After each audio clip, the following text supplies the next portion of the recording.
Hello students, hope all of you are doing well and fine. आज फिर से financial management subject का dividend policy topic के ऊपर 5th क्लास करने जा रहे हैं। ये टॉपिक कॉमर्स से रिलेटेड है। बीकॉम के students, BBA, MCom and MBA और प्रोफेशनल कोर्सेज के स्टूडेंट्स के लिए है। ये कॉमर्स से रिलेटेड टॉपिक है। एकदम स्टार्टिंग में जैसा कि मैंने बताया था जब ये टॉपिक शुरू कर रहा था कि डिविडेंड पॉलिसी, अगर सही पॉलिसी कंपनी अडॉप्ट नहीं कर पाया तो शेयर का मार्केट प्राइस पे डायरेक्टली इसका असर होता है। डायरेक्ट शेयर का मार्केट प्राइस पे असर होता है अगर सही पॉलिसी कंपनी अडॉप्ट नहीं कर पाया तो इस चैप्टर में आपको यह सिखाया जाता है कि कंपनी का करेक्ट डिविडेंड पॉलिसी क्या होना चाहिए और अकॉर्डिंग टू दैट शेयर का मार्केट प्राइस क्या आने वाला है। तो जैसा कि यहां पर 3 मॉडल आता है हम लोग के सामने। एक है वाल्टर मॉडल। पास्ट जो 4 वीडियो 4 क्लासेस मैंने किया है वो वाल्टर मॉडल के ऊपर था। जो लोगों ने उसको नहीं देखा है शुरू से देखिए तो चैप्टर का कंसेप्ट क्लियर होगा। और एक है गॉर्डन मॉडल और एक है मॉडिग्लानी मिलर मॉडल। आज मैं गॉर्डन मॉडल के ऊपर कुछ सम्स सॉल्व करूंगा। जैसे वॉल्टर का कहना था कि अगर r greater than, if are is greater than, r मतलब रेट ऑफ रिटर्न, हाँ, आर ग्रेटर देन के, तो उन्होंने बोला था डिविडेंड मत दीजिए। सेम बात गॉर्डन का भी कहना था। If are is greater than K, what is R? R is rate of return. R क्या है? आर है रेट ऑफ रिटर्न, जो वॉल्टर के टाइम में भी बताया गया था। Rate of return, rate of profit, profitability rate, all are same. K क्या है? What is K? K is cost of capital. के है आपका कॉस्ट ऑफ कैपिटल। उन्होंने बोला था, वॉल्टर ने बोला था, r is greater than k, then dividend should be zero. Dividend 0 होना चाहिए। अगर आर और के इक्वल है तो उन्होंने बोला था इनडिफरेंट, आपका मर्जी, आप डिविडेंड दे भी सकते हैं, आप डिविडेंड नहीं भी दे सकते, ये आपका मर्जी, शेयर का मार्केट प्राइस में कोई असर नहीं होगा। और अगर आर के से बड़ा है तो डिविडेंड देने मना किया था। डिविडेंड दीजिएगा तो मार्केट प्राइस फॉल कर जाएगा, डिविडेंड नहीं दीजिएगा तो मार्केट प्राइस राइज करेगा, इंक्रीज करेगा। सेम चीज गॉर्डन ने भी बोला। और अगर आर लेस देन के है तो उन्होंने बोला था डिविडेंड 100% दीजिए, वरना शेयर का मार्केट प्राइस फॉल करेगा। आर ग्रेटर देन के ऐसा फार्म को हम लोग क्या बोलते हैं? Growth firm. फार्म अच्छा परफॉर्म कर रहा है। आर ऑन के इक्वल, तो ऐसा फार्म को हम लोग क्या बोलते हैं? Normal firm. और अगर आर लेस देन के है तो हम लोग ऐसा फार्म को क्या बोलते हैं? Declining firm. Declining farm.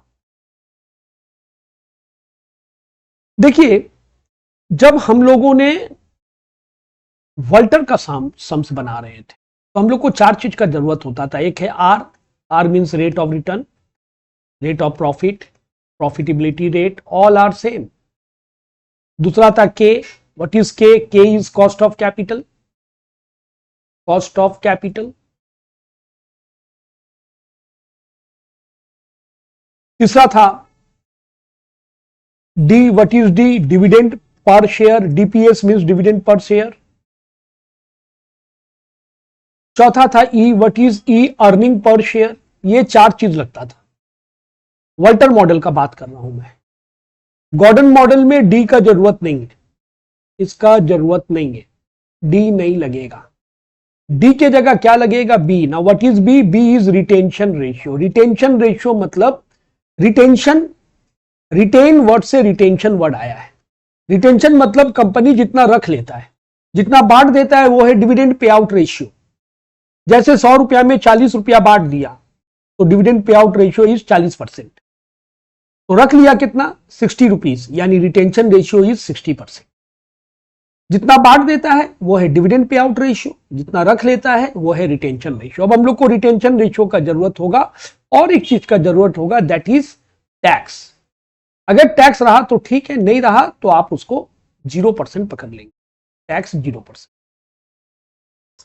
तो हम लोग को अब आर चाहिए, के चाहिए, ई चाहिए, बी चाहिए एंड टी चाहिए। फॉर्मूला क्या है ये देखिए, वॉल्टर मॉडल में पी, यानी पी मतलब क्या था, पी मींस मार्केट प्राइस पर शेयर। पी निकालने का फॉर्मूला क्या था, गॉर्डन मॉडल में, वॉल्टर मॉडल में तो हम लोग सीखे हैं, गॉर्डन मॉडल में पी निकालने का फॉर्मूला है e means earning per share, जो वॉल्टर में भी लगता था, 1 minus b, b means retention ratio, 1 minus t, t means tax rate, rate of tax, k मतलब तो जानते ही आप कॉस्ट ऑफ कैपिटल, बी मतलब रिटेंशन रेशियो, आर मतलब रेट ऑफ रिटर्न। अच्छा, अगर डिविडेंड पे आउट रेशियो दे दिया तो रिटेंशन रेशियो पता चल जाएगा, 100 से माइनस कर दीजिएगा। अगर डिविडेंड पे आउट रेशियो दे दिया, डीपी रेशियो, तो 100 से डीपी रेशियो, डीपी रेशियो और डी अलग चीज होता है, लेकिन डी डिविडेंड पर शेयर अलग चीज है, वॉल्टर में बताए थे आप। ठीक, चलिए अपना स्टडी मटेरियल से एक सम से सॉल्व करते हैं। The following information is available in respect of rate of return. R दे दिया 12%, 8%, यानी एक बार 12% बना के लेकर आपको सम सॉल्व करना है, एक बार 8% लेके सम सॉल्व करना। के दे दिया 11%, ई दे दिया। दो सिचुएशन दिया a and b. Situation a में बोल रहा है डीपी रेशियो 10%, लेकिन हम लोग को डीपी रेशियो नहीं चाहिए, हम लोग को रिटेंशन रेशियो चाहिए 90%। सिचुएशन बी में दे रहा है 40%।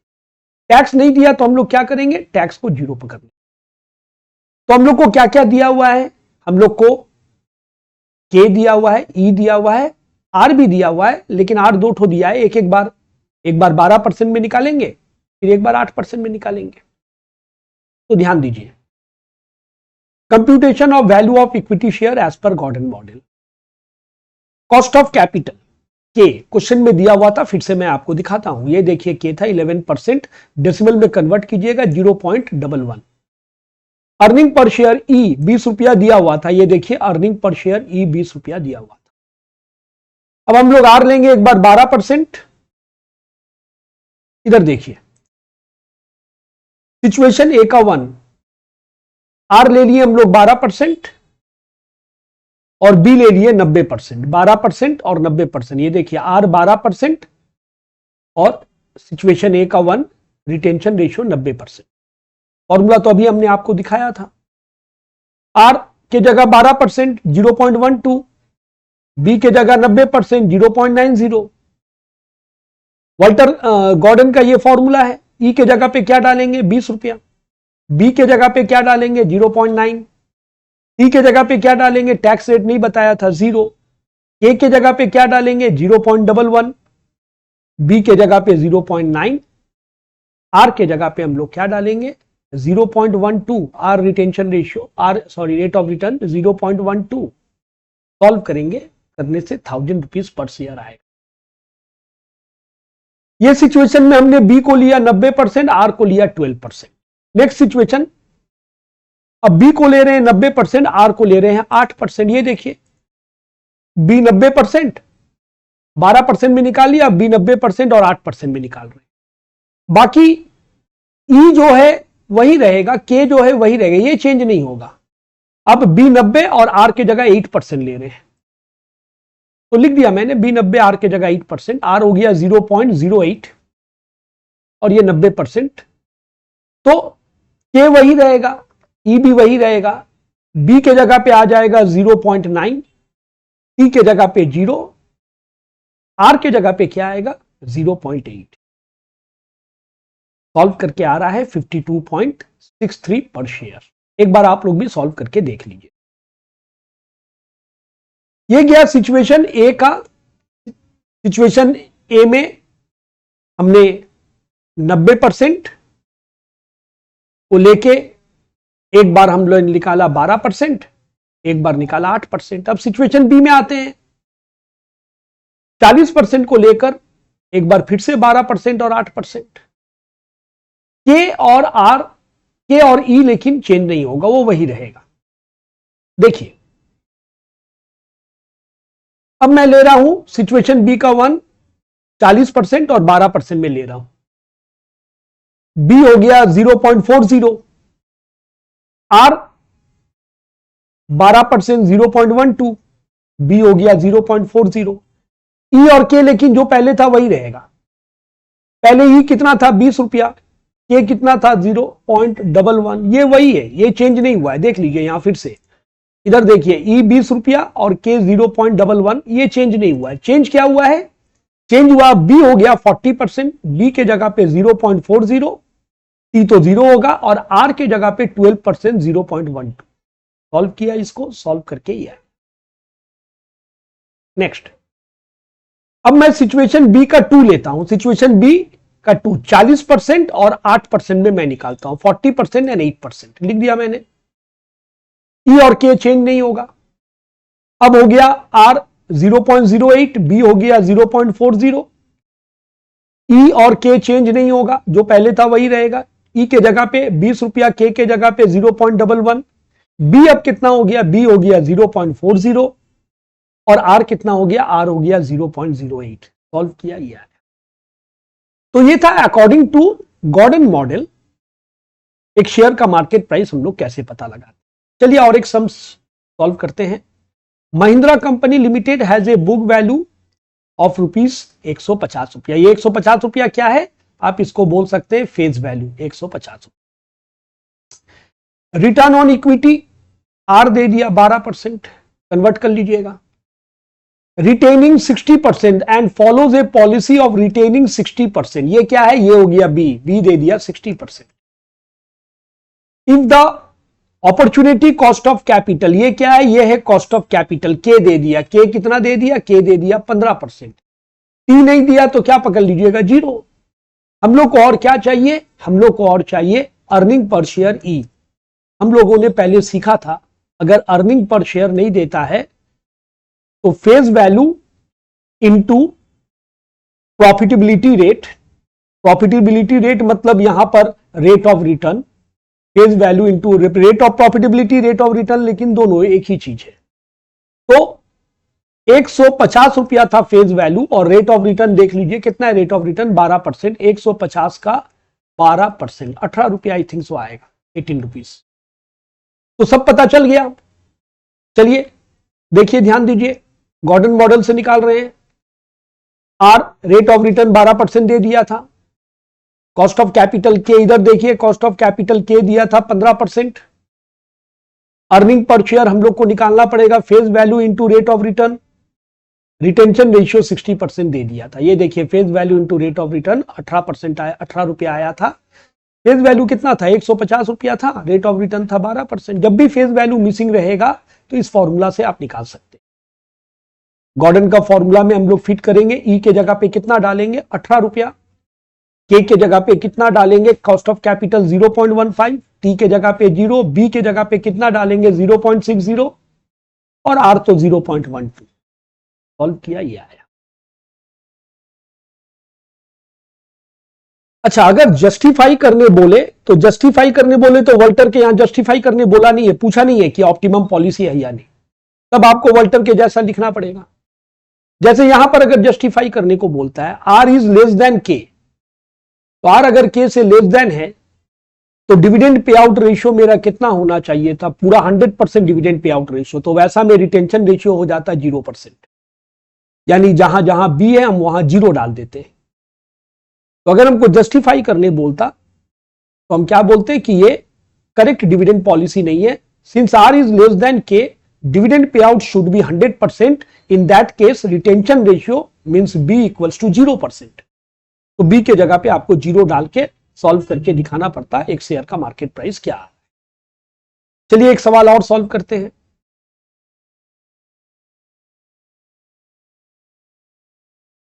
अच्छा, यहां पर सम्स में हमको मेरे ख्याल से अच्छा दोनों मॉडल से बोला था, वॉल्टर मॉडल, गॉर्डन मॉडल।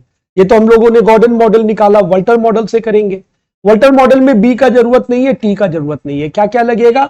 लगेगा आर, लगेगा के, लगेगा आर और के तो दिया हुआ है, ई लगेगा, और क्या लगेगा? और एक चीज लगेगा, डी लगेगा। तो डी कैसे निकालेंगे? ध्यान से सुनिए। अगर बी रिटेंशन रेशियो 60% है तो डीपी रेशियो क्या हो गया? डीपी रेशियो हो गया 40%, 40%। तो डी कैसे निकलता है? डी निकलता है E into DP ratio, earning per share into DP ratio. तो हम लोग अर्निंग पर शेयर कितना निकाले थे, 18 रुपया निकाले थे ना, उसी का डीपी रेशियो निकालेंगे 40%, 7.2 के आसपास आएगा आई थिंक सो। तो वाल्टर मॉडल में हम लोग को रिटेंशन रेशियो का जरूरत नहीं है, वाल्टर मॉडल में हम लोग को क्या चीज का जरूरत है, डी का जरूरत है। डी मतलब dividend per share, dividend per share नहीं दिया है। रिटेंशन रेशियो के मदद से डीपी रेशियो पता चल जाता है। परसेंटेज में टोटल 100 होता है, अगर रिटेंशन रेशियो 60% है, 100 से बी का पैसा 60% माइनस कर दीजिए तो डीपी रेशियो पता चल जाएगा 40%। और डी कैसे निकलेगा, डीपी रेशियो 40% आ गया है, ई इंटू डीपी रेशियो। ई हम लोग का कितना निकला था, ई हम लोग का 18 रुपया निकला था, ये देखिए यहां से आप देख सकते हैं ये 18 आया था। तो चलिए अब वाल्टर मॉडल में हम लोग एग्जामिनर को बताएंगे कि डीपी रेशियो मेरा 40% है। कैसे 40% आया आप दिखा सकते हैं, 100 माइनस 60 क्या चीज का माइनस किया, रिटेंशन रेशियो का। तो डिविडेंड पर शेयर निकाला, EPS into DP ratio. EPS तो मैंने पहले निकाला था 18 रुपया, उसी का 40% 7.2 आया। वाल्टर का फॉर्मूला ये था, फॉर्मूला में यहां पर एक गलती हो गया, फॉर्मूला में यहां पर नहीं, ठीक है गलती नहीं हुआ, ठीक है। फॉर्मूला में आपको डी के जगह पे कितना डालना है, डी के जगह पे डालना है 7 रुपया 20 पैसा। और इधर ध्यान दीजिएगा, डी के जगह पे डालना है 7 रुपया 20 पैसा। ये देखिए आर तो पहले से ही पता था हम लोग को, यहां से मिल जाएगा आर था 0.12, के था 0.15, आर के जगह पे 0.12, के के जगह पे 0.15।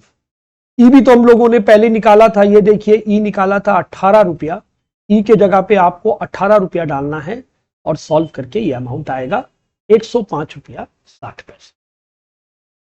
नेक्स्ट अगला सम से चलते हैं।